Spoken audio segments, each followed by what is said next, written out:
하나님 말씀은 느헤미야 6장 1절부터 7장 73절까지입니다. 6장 1절부터 봉독합니다. 한편 산발락과 도비아와 아라비아 사람 게셈과 나머지 우리 대적들이 내가 성벽을 건축하여 거기에 파손된 곳을 남겨두지 않았다는 소식을 들었는데 그때까지도 나는 성문들에 문짝을 달지 못하고 있었다. 산발락과 게셈이 내게 사람을 보내어 말하기를 오노 평원에 있는 한 마을에서 함께 만나자 했으나 그들은 나를 해치려고 흉계를 꾸미고 있었다. 내가 그들에게 전령들을 보내어 말하기를 나는 지금 큰 공사를 하고 있어서 내려갈 수 없다. 어찌 내가 이를 남겨두고 너에게로 내려가 공사를 중단하겠느냐라고 했다.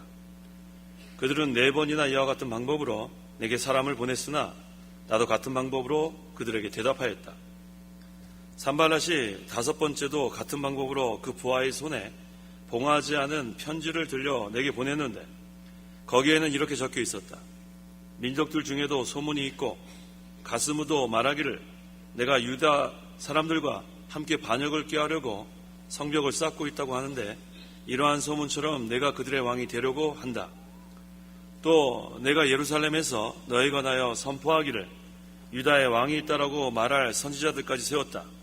이제 이 소문들이 왕에게 들릴 것이므로 와서 함께 의논하자. 내가 사람을 그에게 보내어 말하기를 내가 말한 이런 일은 터무니없으니 내가 스스로 마음에서 지어냈을 뿐이다 했으니 이는 그들이 다 우리를 두렵게 하려고 말하기를 그들의 손이 약해져 이 일을 완수하지 못할 것이다 하였기 때문이다. 이제 주님 내 손을 강하게 하여 주소서. 그 후에 무에다벨의 손자이며 들라야의 아들인 스마야가 문밖 출입을 하지 않고 있기에 내가 그 집에 가니 그가 말하기를 우리가 하나님의 집 성전 안에서 만나고 성전의 문들을 걸어 잠급시다. 그들이 당신을 죽이러 올 것인데 더구나 밤에 당신을 죽이러 올 것입니다 하였다. 내가 말하기를 어찌 나 같은 사람이 도망 다니겠느냐. 나 같은 사람으로서 누가 생명을 보존하겠다고 성전으로 들어가겠느냐.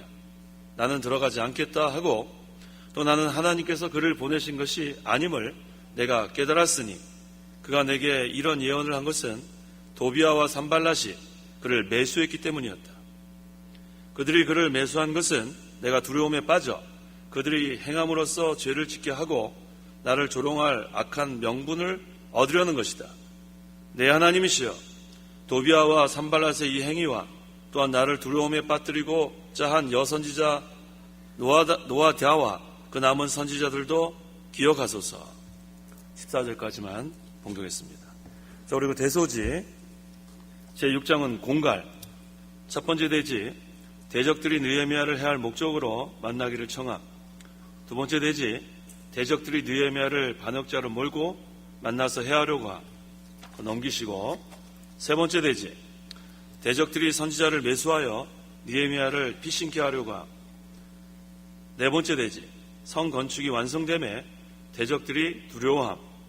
다섯 번째 대지 유다의 귀인들이 대적들과 연락하며 괴롭게 함. 그 다음에 7장 괴수입니다. 첫 번째 대지 성읍을 다스리며 지키게 함. 두 번째 대지 백성들을 보게대로 계수함. 세 번째 대지 수종자들과 가축의 수. 네 번째 대지 족장들과 백성이 하나님께 예물을 드림. 참고하시기 바랍니다. 예루살렘 성을 건축할 때에 대적들은 계속해서 방해했습니다. 유다의 선지자들까지 대적들과 내통했어요. 외부의 적도 있고 내부에서 내통하는 그러한 적도 있었습니다. 이 아주 느헤미야를 괴롭혔어요. 그 다음에 유다의 귀족들은 또 딸을 대적의 아들에게 주며 서로 혼인해서 동맹하는 자도 있었습니다. 여러 가지 그러한 위협과 공갈로 인해서 이 느헤미야의 힘을 꺾어서 예루살렘 성을 건축하지 못하게 하는 것이 그들의 목적입니다. 하지만 오늘 본문 9절 하반절에 주님 내 손을 강하게 하여 주소서. 이게 바로 느헤미야의 믿음이에요. 한번 같이 해보겠습니다. 주님 내 손을 강하게 하여 주소서. 이 믿음으로 나가는 거예요. 이게 바로 느헤미야의 기도입니다. 끝까지 하나님, 내 손을 강하게 하여 주소서. 끝까지 성을 완성할 수 있도록 도와주시옵소서. 이것이 바로 오늘날 우리가 영적 시원성 쌓는 비결입니다. 그래서 이 시간 증거의 말씀의 제목은 주님, 내 손을 강하게 하여 주소서. 다시 한번 해볼게요. 주님, 내 손을 강하게 하여 주소서. 이 기도로, 이 믿음으로 나가면 됩니다. 1절과 2절. 1절. 한편 산발락과 도비야와 아라비아 사람 게셈과 나머지 우리 대적들이 내가 성벽을 건축하여 거기에 파손된 곳을 남겨두지 않았다는 소식을 들었는데 그때까지도 나는 성문들의 문짝을 달지 못하고 있었다. 산발락과 게셈이 내게 사람을 보내어 말하기를 어느 평원에 있는 한 마을에서 함께 만나자 하였으나 그들은 나를 해치려고 흉계를 꾸미고 있었다. 예루살렘 성 쌓는 일이 거의 완성되고 있었어요. 네, 조금 있으면 다 완성됩니다. 그러니까 이 악한 자들이 그거 완성시키지 못하게 하려고 흉계를 꾸몄어요. 어떤 흉계를 꾸몄는가? 모압 사람 산발락과 암몬 사람 도비야와 아라비아 사람 게셈과 그의 대적들이 성벽을 건축하여 파손된 것을 남겨두지 않았다는 그 소식을 듣고 분노했어요. 그런 다음에 이 느헤미야를 유인합니다. 이 흉계를 꾸미는 게 이 마귀의 방법이에요. 우리가 항상 깨어 기도해야 되는 이유도 마찬가지예요. 정신 차리고 깨어있지 않으면 이 흉계에 걸려듭니다. 어디로 지금 오라 그랬냐면 오노 평원이라 하는 곳으로 오라 그랬어요. 이것은 예루살렘에서 한 30km 떨어진 먼 곳. 거기에 가면은 느헤미야는 위험에 처하게 됩니다. 사람들이 없는 한적한 곳에서 그곳으로 느헤미야를 유인해서 죽이려고 했습니다. 그래서 항상 우리는 이 유인에 빠지면 안 돼요. 악한 자들이 오라 하면 안 가야 돼요. 시편 1편 1절부터 보세요. 1절. 악인의 계획을 따르지 아니하고 죄인의 길에 서지 아니하며 오만한 자의 자리에 앉지 아니하고 오직 여호와 율법을 기뻐하며 그분의 율법을 밤낮으로 묵상한다. 복 있는 사람은 하고 시작합니다. 복 있는 사람은 악인의 계획을 따르면 안 돼요. 복 있는 사람은 죄인의 길에 서면 안 됩니다. 복 있는 사람은 오만한 자의 자리에 앉으면 안 돼요. 우리 대화하자. 우리 식사만 하자. 좀 와라. 악인이 그렇게 청할 때 함부로 가면 안 됩니다. 그게 바로 흉계예요. 나중에는 너도 우리의 공모자다. 그러면은 거기에 말려드는 거예요. 저는 가서 식사만 했습니다. 저는 가서 대화만 했습니다. 근데 벌써 그들의 목적이 있기 때문에 거기 유인 거기에 빠지면 안 돼요. 복 있는 사람은 악인의 계획에 걸려들지 않습니다. 복 있는 사람은 죄인이 오라 할 때 가지 않아요. 복 있는 사람은 오만한 자의 자리에 같이 함께 식사하지 않아. 항상 우리는 정신 바짝 차려야 합니다. 흉계에 걸려들면 나중에 오해받기 쉬워요. 너도 공모자다. 어떻게 그걸 다 해명하겠어요? 같이 만나서 대화하고 같이 식사했는데 그들이 공모자라고 하면 그 다음에 공모자가 되는 거예요. 3절과 4절. 3절. 내가 그들에게 전령들을 보내어 말하기를 나는 지금 큰 공사를 하고 있어서 내려갈 수 없다. 어찌 내가 이를 남겨두고 너희에게로 내려가 공사를 중단하겠느냐라고 하였다. 그들은 네 번이나 이와 같은 방법으로 내게 사람을 보냈으나 나도 같은 방법으로 그들에게 대답하였다. 하지만 느헤미야는 항상 하늘의 하나님께 기도하는 믿음의 사람이에요. 늘 기도하니까 지혜가 있고 성령의 감동을 받았기 때문에 그 대적들의 흉계를 어느 정도 짐작했어요. 이상하지 않아요? 혼자서 오라는 게 이상한 거예요. 혼자서 오라는 게. 왜 혼자 오라 그러겠어요? 그래서 우리가 혼자서 와라. 할 얘기가 있다. 단둘이서 만나자. 그거 조심하십시오. 그 유인에 걸려들면 나중에 돌이킬 수 없어요. 그래서 혼자서 오라는 게 이상한 거예요. 왜 느헤미야를 먼 30km나 떨어진 곳에, 그 당시에 30km는 교통수단이 오늘날 같지 않아요. 거기서 어떤 일을 당할지 알 수가 없습니다. 그래서 악한 자들이 오라 하는 것은 가면 안 돼요. 왜 타협하자. 악한 자와는 타협하면 안 됩니다. 진리를 양보해서도 안 됩니다. 그래서 이 느헤미야는 늘 하늘의 하나님께 기도하는 사람이었기 때문에 지혜 있게 그들의 제의를 거절했습니다. 아예 만나지 않았다고 했어요. 그런데 이 대적들은 4번이나 사람을 보냈어요. 4번 다 거절했어요. 1번, 2번 이긴다고 방심하면 안 됩니다. 3번, 4번 다 거절해야 돼요. 악한 자가 흉계를 꾸미고 유인하는데 빠져들면 안 됩니다. 그것까지 넘어가면 안 돼요. 마지막에 넘어가도 안 돼요. 그래서 우리는 항상 깨어 기도하는 거예요. 정신을 차리고 깨어 기도하면 마귀가 어떤 흉계를 꾸미고 유인해도 거기 넘어가지 않습니다. 그래서 그 마태복음 10장 16절 하반절에 너희는 뱀같이 슬기롭고 비둘기같이 순결하여라. 이 중요한 말씀이에요. 뱀같이 슬기롭고 우리가 우리의 지혜로는 마귀를 이길 수 없는데 위로부터 오는 지혜를 소유하면 이길 수 있어요. 하나님께 주시는 지혜를 소유해야 합니다.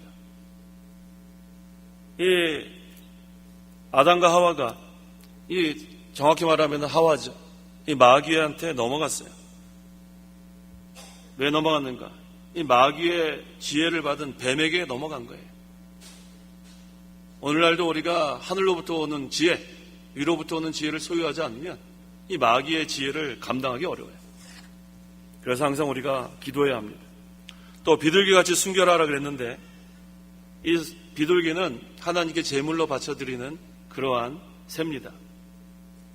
흠도 없고 점도 없는 그러한 제물을 하나님 원하시는데 항상 우리가 지혜롭고 순결한 그런 성도로서 나가야 그 마귀의 지혜를 이길 수 있어요. 마음에 욕심이 생기면 벌써 마귀한테 지는 거고 욕심이 생기면 흉계에 넘어갈 위험이 있어요. 부드러운 마음으로 유인을 하는 거예요. 너 지금 힘들지? 더 좋게 해주겠다. 이게 속삭임입니다. 거기에 넘어가면 안 돼요.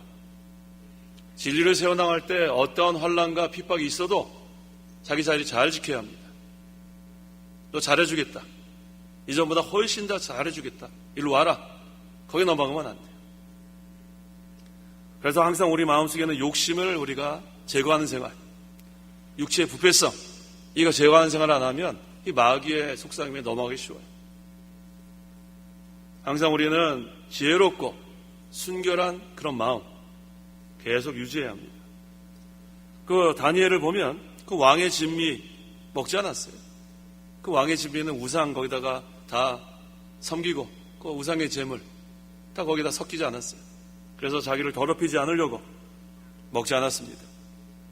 하지만 다니엘이 얼마나 얼굴이 좋았어요.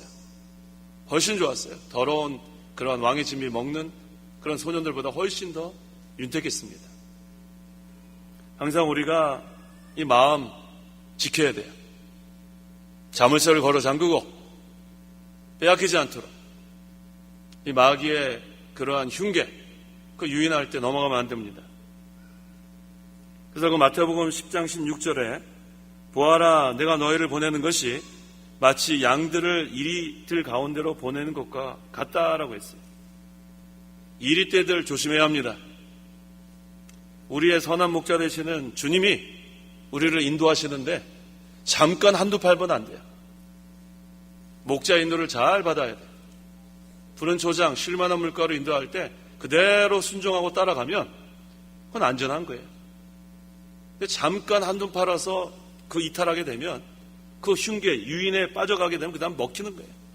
이리떼가 가만 놔두지 않습니다. 목자의 보호를 떠나면 안 돼요. 이 느헤미야는 늘 하늘의 하나님께 기도하는 주권의 하나님을 믿고 기도하는 그러한 하나님의 종이었기 때문에 지혜롭고 순결한 마음 유지할 수 있었습니다. 그래서 대적들을 이겼어요. 5절에서 7절. 5절 산발랏이 5번째도 같은 방법으로 그 부하의 손에 봉하지 않은 편지를 들려 내게 보냈는데 거기에는 이렇게 적혀 있었다. 민족들 중에도 소문이 있고 가슴 묻어 말하기를 내가 유대 사람들과 함께 반역을 꾀하려고 성벽을 쌓고 있다고 하는데 이러한 소문처럼 내가 그들의 왕이 되려고 한다. 또 내가 예루살렘에서 너에 관하여 선포하기를 유대의 왕이 있다라고 말할 선지자들까지 세웠다. 이제 이 소문들이 왕에게 들릴 것이므로 와서 함께 의논하자. 지금 이 흉계를 꾸며놓고 4번이나 유인했는데 안 넘어갔어요. 그러니까 저쪽 대적들이 후끈 달았어요. 이 후끈 단다는 말이 알아들으셨어요? 후끈 단다가 이제 누구한테 배웠는지 모르겠어요. 근데 후끈 달았어요. 그래서 이 5번째는 다른 방법을 사용합니다. 어떤 방법을 사용했는가? 봉하지 않은 편지를 부하의 손에 들려서 보냈어요. 그 편지에 뭐라고 기록됐는가? 그 내용이 가스무라 하는 사람의 말에 의하면 느헤미야가 유다 사람들과 함께 왕한테 반역을 꾀하려고 성벽을 쌓고 있다. 이게 거짓말이죠? 이래도 안 되고 저래도 안 되니까 이제 거짓말을 또 해가지고 느헤미야 곤경에 빠뜨리려고 합니다. 거짓의 아비가 누구예요? 마귀가 이렇게 흉계를 꾸미는 거예요. 그러니까 거짓말로 소문내는 것들은 다 마귀 종들인 줄 알면 돼요. 하나님은 진실한 거 원하십니다. 그래서 그 소문들이 왕에게 들릴 것이므로 와서 함께 의논하자. 이거 조심해야 돼요. 또 유인하는 거예요. 뭘 의논해요, 의논하기는. 거짓말 다 해가지고 우리 일단 와라. 그래서 그 편지를 일부러 이렇게 봉하지 않았어요. 볼 수 있도록. 다 보게 하는 거예요. 퍼뜨리는 거예요, 다. 거짓말로. 그래서 결국은 왕에게까지 들리게 하려고 아주 악한 계략을 꾸몄습니다. 8절에서 9절. 8절. 내가 사람을 그에게 보내어 말하기를 너가 말한 이런 터무니없으니 너가 스스로 마음에서 지어냈을 뿐이다 하였으니 이는 그들이 다 우리를 두렵게 하려고 말하기를 그들의 손이 약해져 이 일을 완수하지 못할 것이다 하였기 때문이다. 이제 주님 내 손을 강하게 하여 주소서. 자, 느헤미야가 산발라덱에 사람을 보냈어요. 거짓말로 이렇게 말을 만들어내면 거기에 대응해야 돼요. 가만히 있으면 안 돼요. 거짓말하지 마라. 왜 가만히 있어요? 의심할 것도 없어요. 뭘 의심해요? 거짓말인 거 다 알고 있는데. 그래서 항상 기도해야 돼요. 기도해야 분별력이 있습니다. 그래서 지금 이 느헤미야가 뭐라고 산발라덱에 사람을 보내어 말했냐면 내가 말한 이것들은 터무니없으니 거짓말하지 말라는 거예요. 내가 스스로 마음에서 지어냈을 뿐이다. 대응해야 돼요. 너 거짓말하느냐? 거짓을 꾸미고 흉기를 꾸며서 우리의 영적 생활에 손해를 주는 자들에겐 얘기해 줘야 돼요. 거짓말하지 마라. 왜 교회를 무너뜨리려 하느냐? 얘기해 줄 수 있어야 돼요. 가만히 있으면 안 돼요. 느헤미야는 항상 하늘의 하나님께 기도하는 사람이기 때문에 분별력이 있었고 지혜도 있었고 담대함도 있었어요. 그 다음에 느헤미야는 항상 방심하지 않았습니다. 어떻게 기도했는가? 오늘 제목이에요. 오늘 제목이 뭐예요? 주님, 내 손을 강하게 하여 주소서. 느헤미야가 힘이 있는 게 아니에요. 하나님께서 느헤미야의 손을 강하게 해주신 거예요. 그러니까 이길 수 있는 거예요. 우리는 다 부족하고 연약하지만 하나님께 기도하면 하나님이 붙들어 주시는 거예요. 마귀는 언제나 거짓을 꾸며서 퍼뜨리는 게 마귀예요. 하지만 기도하는 사람들은 분별력이 있습니다. 그 왜 분별 못해요?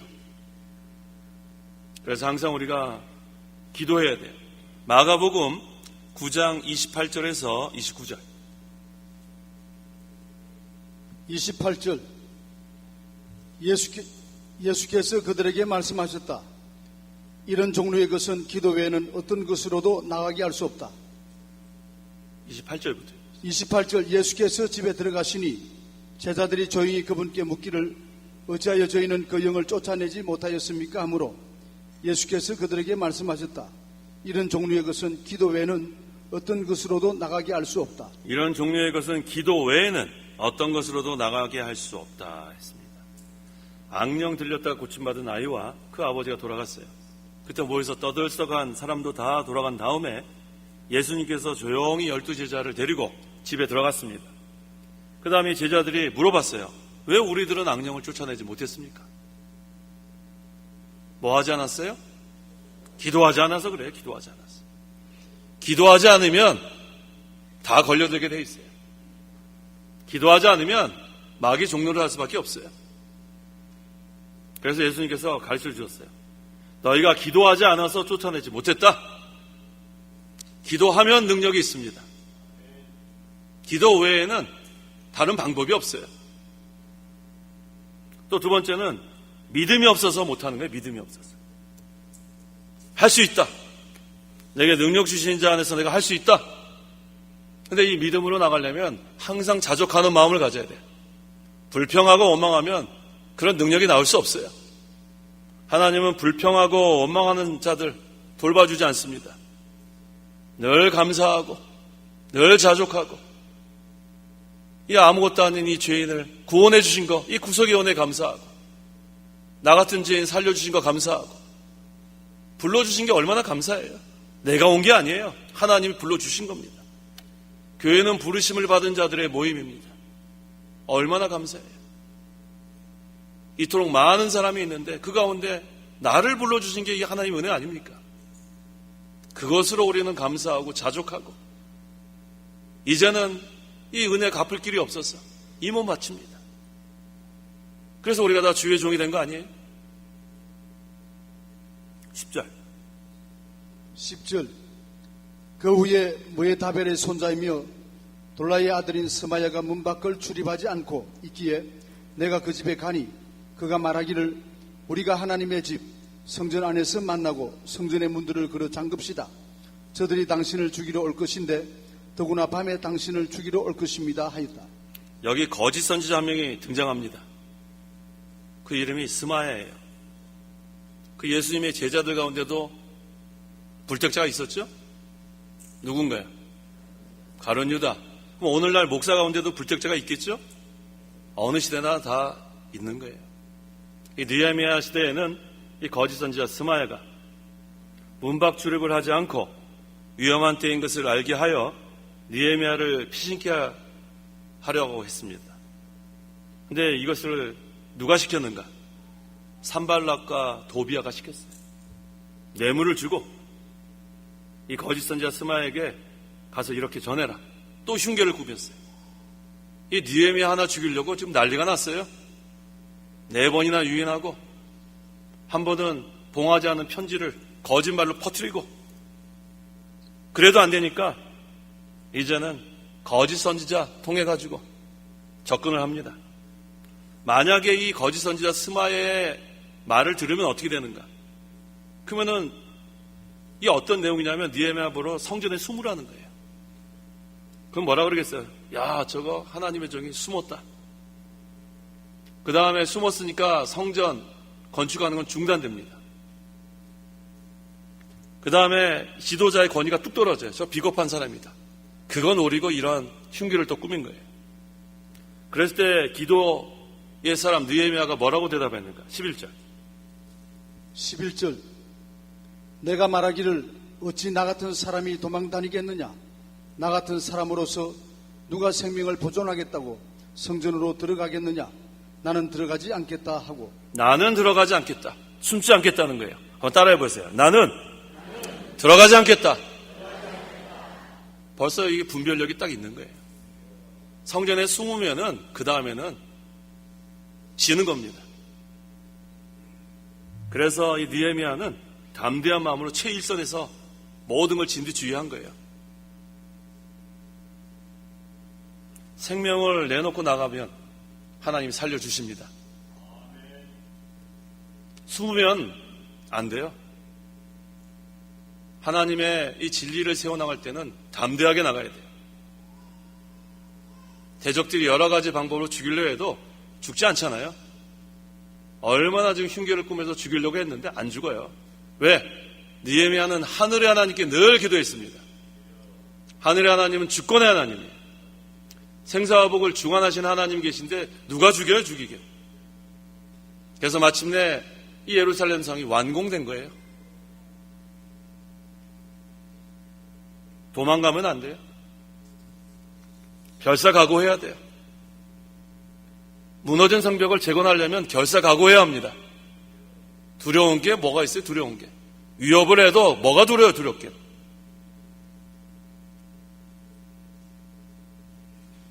우리에게 사명을 주셨을 때 사명감을 가지고 담대하게 나가야 합니다. 제목이 뭐예요, 오늘? 주님, 내 손을 강하게 하시소서. 두려운 마음이 생기면 그것도 한번 반복하면 돼요. 또 해봅시다. 주님, 내 손을 강하게 하시소서. 조금 마음에 두려움이 생기려면 그거 외치면 되는 거예요. 감사합니다. 자, 12절에서 13절. 12절. 또 나는 하나님께서 그를 보내신 것이 아님을 내가 깨달았으니 그가 내게 이런 예언을 하는 것은 도비아와 산발랏이 그를 매수했기 때문이었다. 그들이 그를 매수한 것은 내가 두려움에 빠져 그같이 행함으로써 죄를 짓게 하고 나를 조롱할 악한 명분을 얻으려는 것이다. 매수당하면 안 돼요. 너 지금 형편보다 더 잘해주겠다. 그게 거짓말이에요. 일단 그쪽으로 가면 그 다음에는 죽는 줄 알아야 돼요. 자기의 자리를 잘 지켜야 합니다.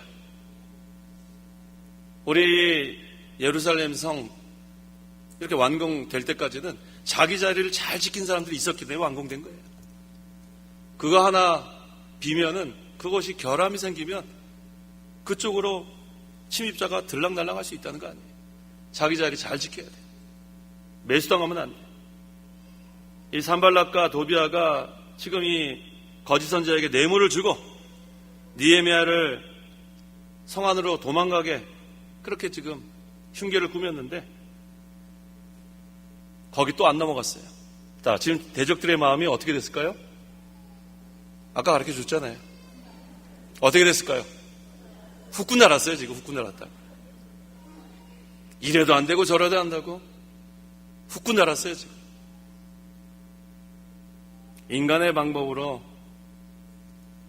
하면은 실패합니다. 하나님께서 계략을 무산시킵니다. 14절. 14절. 내 하나님이시여 도비아와 산발랏의 이 행위와 또한 나를 두려움에 빠뜨리고자 한 여선지자 노아야다와 그 남은 선지자들도 기억하소서. 누구 하나님이라 그랬어요?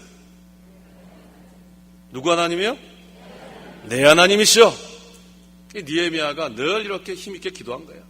내 하나님이시여. 지금 대적들이 너무 많아요.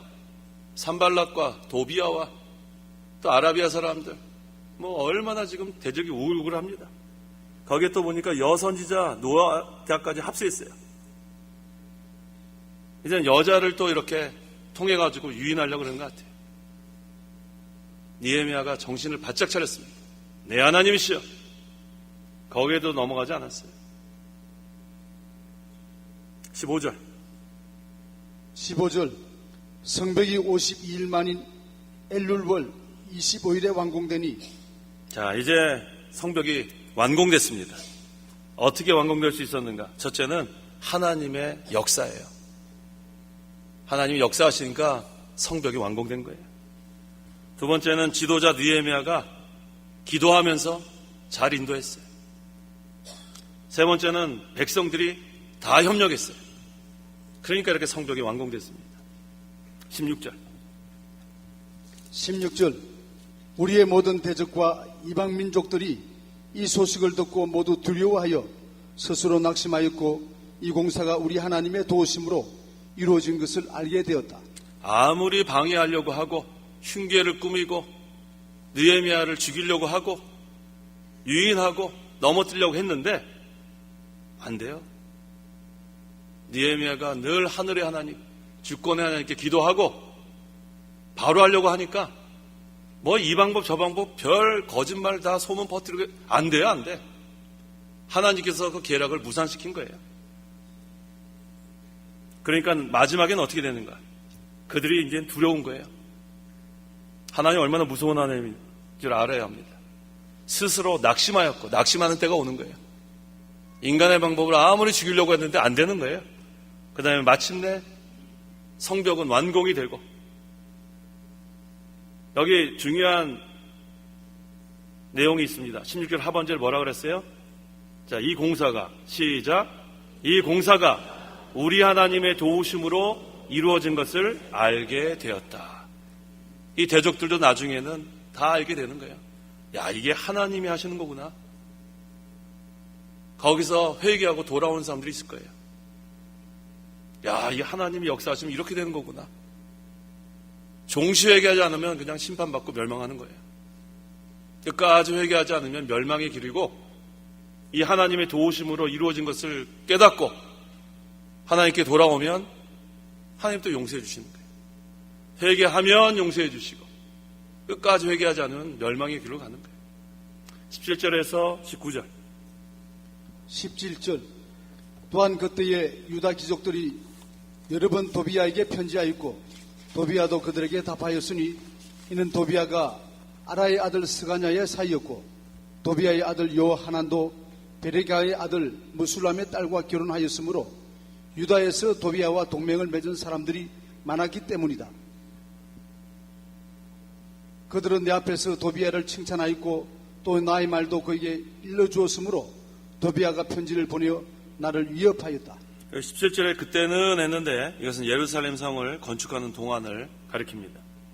이 기간 동안 대적들이 계속 방해하고 또 유다의 선지자들까지 대적들과 내통하고 어떻게 하는지 느헤미야를 괴롭히고 결국은 느헤미야를 죽이려고까지 했는데 아무리 해도 안 됐습니다. 여러 가지 위협과 공갈로 느헤미야의 힘을 꺾어보려고 했는데 안 됐어요. 그 이유는 하나님께서 도와주셨기 때문에 그래요. 하나님이 도와주시면 다 할 수 있습니다. 하나님은 만능의 하나님이에요. 하나님이 역사하시면 출애굽할 수 있어요. 하나님 역사하시면 홍해 건너갈 수 있습니다.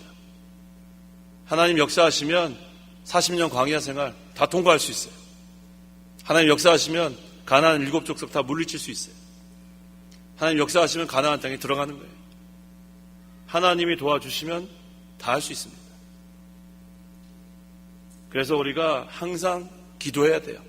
하늘의 하나님께, 주권의 하나님, 만능의 하나님, 언약의 하나님, 기도하면 악령도 물리칠 수 있고, 기도하면 하나님께서 원하시는 이 성벽 재건할 수 있습니다.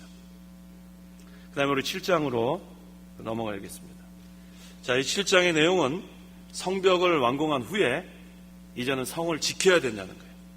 완공한 다음에 지키는 것도 잘해야 합니다. 52일 만에 성이 완성된 것은 하나님의 특별한 역사예요. 그 다음에 지도자 느헤미야가 잘 인도했고 또 느헤미야를 중심으로 모든 백성들이 협력한 것, 이게 하나님의 은혜입니다. 여기 보니까 그 엘룰월이라고 아까 그냥 지나갔는데 이 엘룰월은 오늘날로 하면 8월, 9월 지금쯤 됩니다. 예루살렘 성이 완성되는 것을 보고 모든 대적과 이방 민족들이 이제 두려워했어요. 하나님의 도우심으로 이루어졌다. 그들도 하나님의 큰 역사를 봤어요. 그럼 낙담하게 돼 있습니다. 하나님을 두려워하게 돼 있어요. 이제 이 유다 사람들이 강성해졌습니다. 하나님의 백성이기 때문에 강성한 거예요. 자, 이 본문에 문자까지 달게 됐다고 했어요. 이제 성전 재건 사업이 마침내 최종적으로 마무리되자 이제는 성벽을 지켜야 합니다. 그래서 사람들을 찾는 그런 내용입니다. 1절. 1절. 성벽이 완공되고 내가 문짝을 단 후에 이 사람들을 문지기들과 노래하는 자들로 세웠다. 레위 사람들을 문지기들과 노래하는 자들로 세웠다. 전부 다 레위 사람들이라고 했죠. 이 레위 사람들이 뭐 하는 사람들이냐면 성전에서 봉사하는 사람들이에요. 그런데 지금은 비상시국이기 때문에 성전에서 봉사하는 사람들로 성벽 파수하는 임무를 맡긴 거예요. 비상시국일 때는 여러 가지 일을 다 해야 돼요. 자기 그러한 맡은 것만 딱 하고 다른 거는 그냥 모른다, 그렇게 하면 안 돼요. 비상시국에는 다 협력해야 돼요. 나는 이 부 담당이니까 다른 부는 상관하지 않는다, 그러면 안 됩니다. 여기도 도와주고 여기도 도와주고 다 도와줘야 돼요. 비상시국엔 그렇게 하는 거예요. 레위 사람들은 성전 봉사 임무를 맡았지만 지금은 비상시국이기 때문에 성벽 파수도 하게 됐습니다. 왜냐하면 그 예루살렘의 주민이 많지 않았기 때문에 그래요. 사람의 수가 많지 않을 때에는 여러 것을 다 담당해야 돼요. 협력해야 합니다. 그래야 파수할 수 있어요. 4절. 4절. 그 성읍은 크고 넓었으나 그 안에 사는 백성은 얼마 되지 않고 집들도 지어지지 않았다. 여기 이유가 나왔죠? 지금 사람이 얼마 없어요. 광범위한 그 지역을 어떻게 몇 사람이 얼마 되지 않은 사람이 다 지킵니까? 그래서 이제 레위 사람들까지 다 동원돼서 이 비상시국엔 그렇게 하는 거예요. 다 힘을 합해서 정신 바짝 차려야 합니다. 2절에 나는 내 형제 하나니와 성체 지휘관 하나냐에게 예루살렘을 관할하도록 명령하였으니 이는 하나냐가 많은 사람보다도 충성되어 하나님을 경외하는 사람이었기 때문이다. 자, 우리 첫날 하나님은 어떤 사람에게 하나님의 일을 맡긴다고요? 충성하고 경외하는 사람. 잘 기억하고 계세요.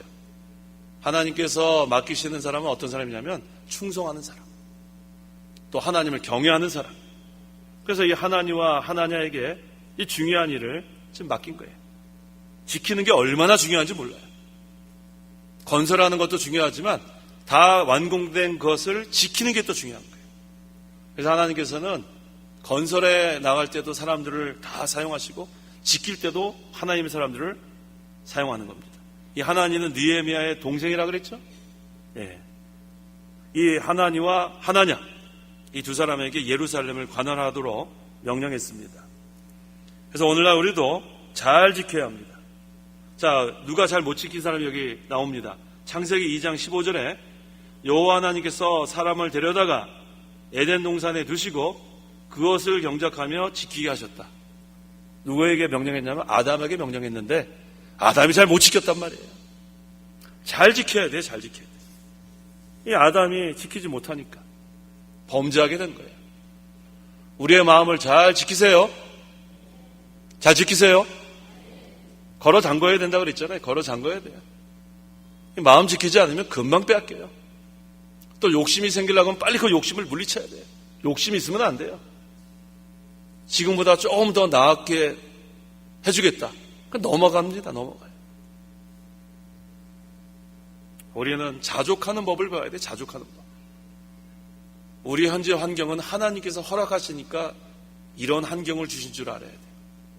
불평하면 안 됩니다. 불평하고 원망하면 그 기간이 길어질 뿐이에요. 하지만 자족하고 감사하고 하나님께 모든 걸 맡기고 나가면 열흘 시험이에요. 열흘 시험. 정한 기간이 있어요. 그 기간 동안 잘 연단받고 나를 단련하신 후에 뭐같이 나와요? 정금같이 나오는 거예요. 정금같이. 불순물 다 빠지고 그 다음에 강하게 나오는 겁니다. 하나님은 불순물 다 빠지는 걸 원하세요. 순결한 거 원하십니다. 그 다음에 하나님은 강한 걸 원하세요. 약한 거 원하지 않고 담대한 거 원하고. 그래서 이 하나님의 일은 이와 같이 충성되고 하나님을 경외하는 하나니와 하나냐 같은 그런 사람에게 맡깁니다. 3절. 3절. 내가 그들에게 말하기를 해가 떠서 더워지기 전에는 예루살렘 성문을 열지 말고 사람들이 지키고 있을 때 문을 닫고 빗장을 질러라. 또한 예루살렘 주민들로 보초를 세우되 일부는 자기 초소에서 또 일부는 자기 집 앞에서 하리라 하였다. 해가 떠서 더워지기 전에는 예루살렘 성문을 열지 말고 지금 비상시국이에요. 잘못하면 이 대적들이 우글우글해요. 얼마나 많은지 몰라요 지금. 모압 사람, 암몬 사람, 아라비아 사람 그 외에 얼마나 많은 사람들이 지금 이 무너뜨리려고 지금 사방에 득실득실한데 정신 바짝 차려야 합니다. 이 고대 근동 지역의 성문은 해가 뜸과 동시에 열려졌어요. 하지만 지금은 해가 떠서 더워지기 전에는 예루살렘 성문을 열지 말고 비상시국에는 이와 같이 느헤미야가 명령했습니다. 왜냐하면 지금 사람의 숫자가 많지 않기 때문에 잘못하다가는 이 사방의 대적들로 인해서 공격받으면 어떻게 하겠어요? 그래서 딱 잠궈야 돼요. 자물쇠로 잠궈놔야 돼요.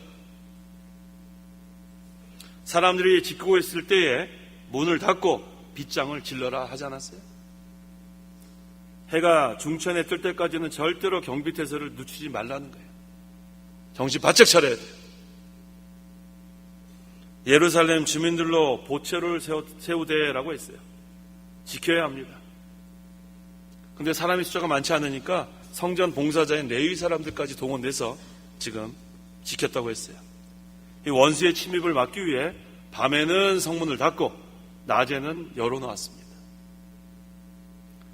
그 다음에 보초를 세웠다고 했어요. 자기 앞에도 지키고 그 다음에 옆에도 지키고 물샐 틈 없이 보초를 세워놔야 돼요. 그렇지 않으면 침입자가 들어옵니다. 오늘날 우리 교회도 마찬가지예요. 교회를 무너뜨리려고 하는 그런 세력에 의해서 들어오지 못하도록 철저하게 지켜야 돼요. 자기에게 맡겨진 그 자리를 잘 지켜야 합니다. 여기 자기 집 앞, 이것은 뭐냐면 자기가 해야 할 책임의 분량이에요. 자기 앞에 거 자기 잘해야 돼요. 그래서 우리는 자기 교회에서 맡은 직분, 역할, 그거 잘 감당해야 돼요. 그 다음에 사람의 숫자가 적을 때는 또 도와줘야 돼요. 나는 내 것만 다 하고 다른 사람들 어려운 거 나 몰라라 하면 안 돼요. 자기 할 것도 충성하고 또 옆에 사람 같이 도와주고 비상시국엔 그렇게 하는 거예요. 4절 그 성읍은 크고 넓었으나 그 안에 사는 백성은 얼마 되지 않고 집들도 지어지지 않았다. 네, 지금 사람은 얼마 되지 않았지만 그 성읍은 크고 넓었다고 했어요. 하나님의 뜻은 장목터가 넓어지는 거예요. 생명이 있는 것은 자라납니다. 하나님의 나라는 확장됩니다. 그 이사야 54장 2절에 내 장막터를 넓히고 내 사는 곳의 휘장을 펼치며 아끼지 말고 내 줄들을 길게 하며 내 말뚝을 단단히 하여라. 하나님은 확장시키는 거 기뻐하시는 거예요. 넓히는 거 기뻐하십니다. 내 장막터를 넓히고, 이건 무슨 얘기냐면 여기서의 장막은 교회를 가리킵니다. 하나님 나라가 점점 확장돼야 돼요. 왜? 거긴 생명이 있기 때문에. 생명의 세계가 점점 확장돼야 합니다. 아직도 이 복음을 모르고 죽어가는 불쌍한 사람들 참 많아요. 그래서 이 복음의 빛을 비춰서 하나님 나라가 확장될 수 있도록 그 사명을 우리가 감당하는 거예요. 내 사는 곳에 휘장을 펼치며, 이거 복음 전하라는 거예요. 복음을 전하라. 진리의 빛을 환하게 비춰라. 그 다음에 내 줄들을 길게 하며 구원운동 하라는 거예요. 구원운동. 여기만 딱 하지 말고 넓히라는 거예요. 처음에는 예루살렘, 그 다음은 어디예요? 유다, 그 다음에는 사마리아, 그 다음에 땅 끝까지 점점 넓혀지는 거예요. 점점. 생명이 있으면 자라납니다. 5절 읽어보십시오. 이거 하나 빠졌죠. 내 말뚝을 단단히 하여라. 진리를 반석과 같이 견고히 붙잡으라 하는 거예요. 진리를 반석과 같이 견고히 붙잡아라. 5절 하나님께서 내 마음에 감동을 주심으로 내가 귀족들과 관리들과 백성을 모아 계보에 등록하게 하였다. 또 내가 처음에 돌아온 사람들의 계부 명부를 발견했는데 거기에 다음과 같이 기록되었다. 하늘의 하나님께 늘 기도하면, 언약의 하나님께 늘 기도하면 하나님께서 마음에 감동을 주실 때가 많아요. 우리가 늘 말씀을 붙잡고 기도하면 하나님께서 우리에게 감동하십니다. 그래서 우리는 항상 이 성령의 감동을 받아 나가야 돼요. 그래야 우리가 인도를 잘 따라갈 수 있습니다. 내 생각대로 하면 안 됩니다.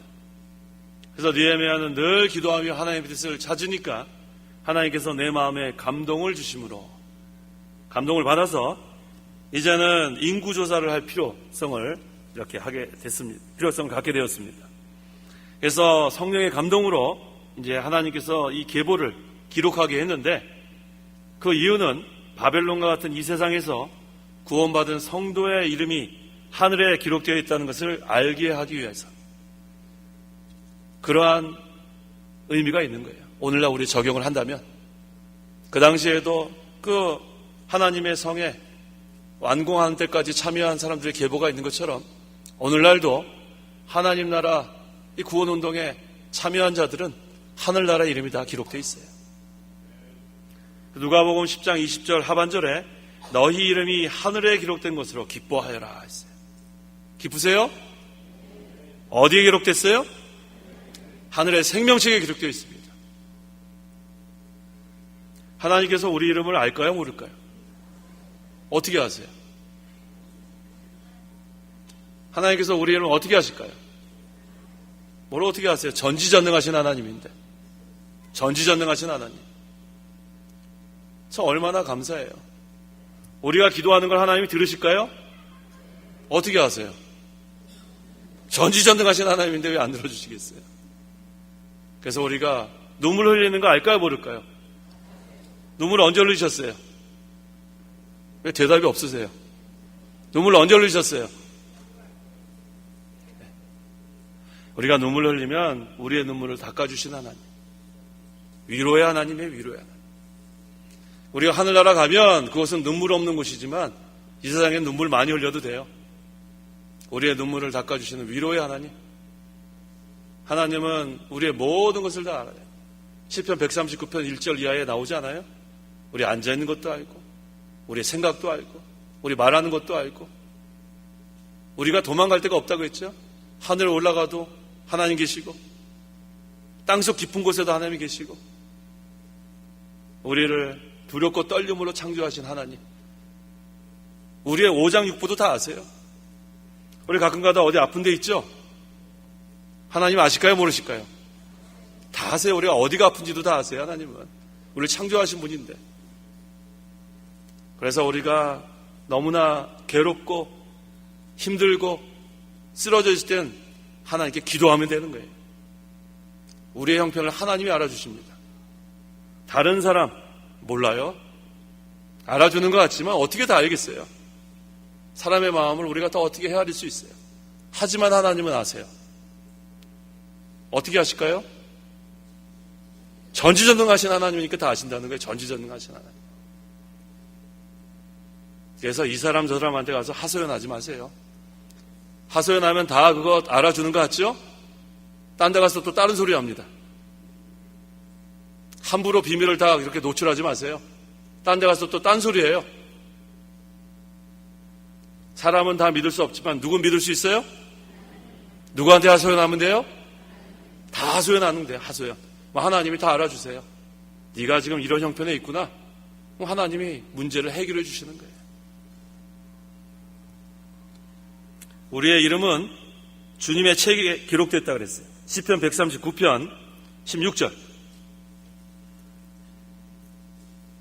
16절 나의 형질이 이루어지기 전에 주님의 눈이 보셨으며 나를 위해 정해진 날이 하루도 시작되기 전에 그 모든 것이 주님의 책에 기록되었습니다. 주님의 책에 기록되어 있다 했습니다.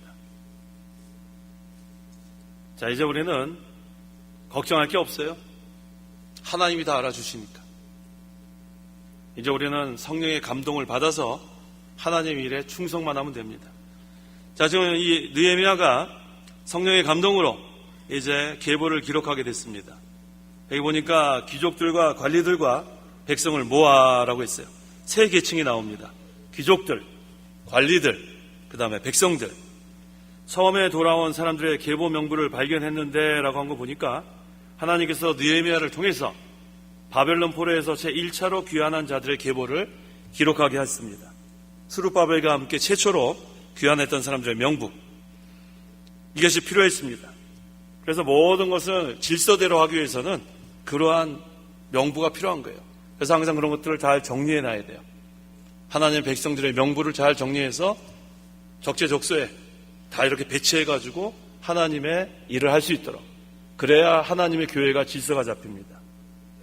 당시에 예루살렘에 살아야 될 백성들 중 상당수가 대적들의 노략질 때문에 왜 그때는 노략질을 당했냐면 성벽이 없을 때는 그렇게 노략질을 당한 거예요. 하지만 성벽이 완공되면 노략질을 할 수 없는 거예요. 그래서 성벽을 완성해야 하고 그 다음에는 지켜야 됩니다. 대적으로부터 지켜야 돼요.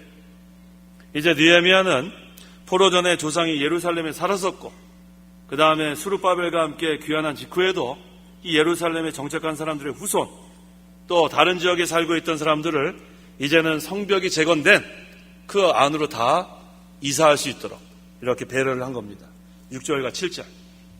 6절 바빌로니아 왕 느부갓네살에게 사로잡혀갔던 자들 중 해방되어 각자 자기 성읍인 예루살렘과 유다로 돌아오게 된 자들 곧 스룹바벨과 예수아와 느헤미야와 아사랴와 라이마와 나하마니와 모르드게와 빌산과 미스베렉과 비그에와 느훔과 바나와 함께 나온 자들이다. 예, 여기 지금 열거되고 있는 사람들은 바벨론 포로에서 처음 돌아온 자들 중에 지도자들 이름만 여기에 이렇게 기록했습니다. 이제 성도 여러분들은 좀 궁금할 거예요. 도대체 이 8절에서 73절을 어떻게 하면 좋을까? 오늘 점심 식사는 할 수 있을까? 할 수 있습니다. 걱정하지 마세요. 8절에서 62절. 진강수 선생님 읽지 마세요. 네, 당황하지 마시고. 자, 8절에서 62절 한번 해야겠습니다. 자, 바벨론 포로에서 처음 돌아온 자들의 계보입니다. 그 숫자가 기록되어 있는 거예요. 그 계보와 숫자는 에스라 2장에 있는 것과 같은 내용이에요. 그런데 조금 다른 점이 있어요. 그래서 이 학자들에 의하면 이 다른 점이 왜 생겼을까? 이 에스라와 느헤미야가 다 계수를 했는데 왜 이 숫자가 차이가 있을까? 여러 가지 의견이 있는데 첫째 의견은 기록한 관점이 달라서 차이가 있다. 그렇게 얘기하는 학자가 있고 또 이거를 옛날에 기록할 때 필사자들이 실수했다. 그렇게 주장하는 학자가 있고 그 다음에 그 사본이 달랐기 때문에 그럴 수 있다. 뭐 여러 가지 그런 의견이 있는데 어쨌든 중요한 것은 하나님께서 이렇게 기록하게 한 것. 그래서 성령의 감동으로 이루어진 겁니다. 63절에서 65절. 63절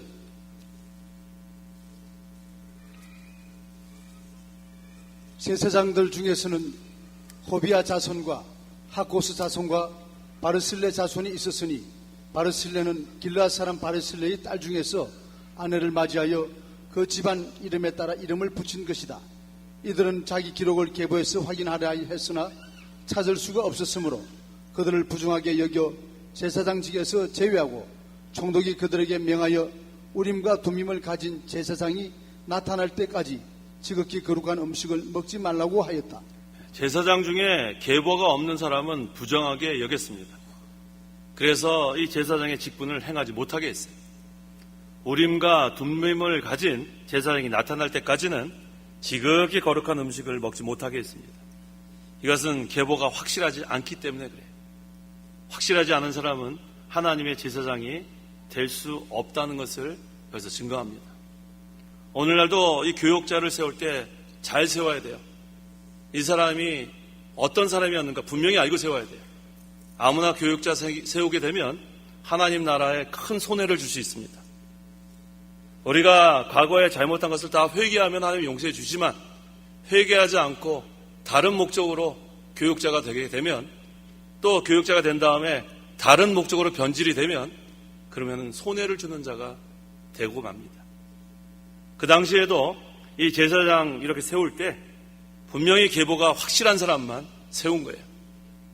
그래서 우리가 항상 모든 것을 분명하게 검증하고 확실하게 하고 모든 것을 해나가야 합니다. 66절에서 69절. 66절 온 회중의 합계는 42,360명이며 그 밖에 남종과 여종이 7,337명이었고 노래하는 남녀가 245명이었으며 말 736마리와 노새 245마리와 낙타 435마리와 낙이 6,720마리가 있었다. 족장들 가운데 어떤 이들이 공사를 위해 기금을 바쳤고 네. 바벨론 포로에서 처음으로 돌아온 유다인의 총수가 42,360명이라고 했어요. 이것은 그 에스라 2장 64절. 에스라는 느헤미야 바로 앞에 있어요. 에스라 2장 64절 읽어보세요. 64절 온 회중을 합한 수가 42,360명이며 자, 숫자가 같아요, 틀려요? 숫자가 같아요, 틀려요? 42,360명이라고 그랬는데 아까 66절에서 자 에스라 2장 64절에는 몇 명이에요? 42,360명. 같아요, 틀려요? 아니 보세요. 같아요, 틀려요? 같아요. 네, 숫자가 같습니다. 결국은 총 합계가 같아요. 아까 거기 중간에 차이가 좀 있을지라도 마지막에 합계가 같은 걸 우리가 확인할 수 있습니다. 70절에서 72절, 71절, 70절. 70절. 족장들 가운데 어떤 이들이 공사를 위해 기금을 바쳤고 총독은 기금으로 첨다리과 금천다리과 대접 50개와 제장 예복 530불을 드렸고 어떤 족장들은 공사 기금으로 금 2만 다리과 은 2200만 회를 드렸으며 나머지 백성들은 금 2만 다리과 은 2000만 회와 제사장 예복을 67벌을 드렸다. 족장들과 총독과 백성들은 너무 감사한 거예요. 하나님의 은혜가 너무 감사합니다. 그래서 족장들 가운데 어떤 이들이 공사를 위해 기금을 바쳤다고 했어요. 총독은 기금으로 금 1000다리과 대접 50개와 제사장 예복 530벌을 드렸고 또 어떤 족장들은 공사 기금으로 금 2만 다리과 은 2200만 회를 드렸습니다. 나머지 백성들은 금 2만 다리과 은 2000만 회와 제사장 예복 67벌을 드렸다. 너무 감사한 거예요. 하나님의 은혜가. 우리가 이 하나님의 은혜에 감사해서 물질로 이렇게 하나님께 바칠 수 있어요. 물질이 없으면 우리가 항상 어떤 마음으로 살아야 되는가? 시편 116편 12절. 다 한번 찾아보세요. 12절. 같이 읽겠습니다. 시편 116편 12절. 다 한번 찾아보세요. 우리가 물질이 있으면 물질로 하나님께 바쳐서 감사를 할 수 있고 그 다음에 시편 116편 12절 같이 한번 읽겠습니다. 시작. 여호와께서 내게 베푸신 모든 은혜를 내가 무엇으로 보답하겠습니까? 항상 우리는 이러한 마음으로 살면 되는 거예요. 물질이 없으면 이 몸 바칩니다. 물질이 있으면 물질로 또 바칠 수 있고 중요한 것은 여호와께서 내게 베푸신 모든 은혜를 내가 무엇으로 보답하겠습니까? 하나님은 우리의 마음을 보시는 거예요. 중심 보시는 거예요. 하나님 은혜가 너무 감사합니다.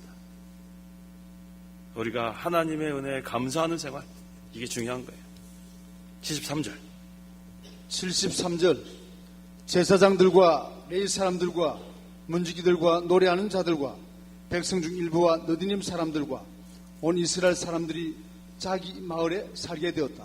하나님께서 제사장들과 레위 사람들과 성전에서 봉사하는 느디딤 사람들을 원 위치에 돌아가게 한 거예요. 회복이 됐습니다. 이게 하나님의 은혜예요. 인간의 힘으로는 회복하기 어려워요.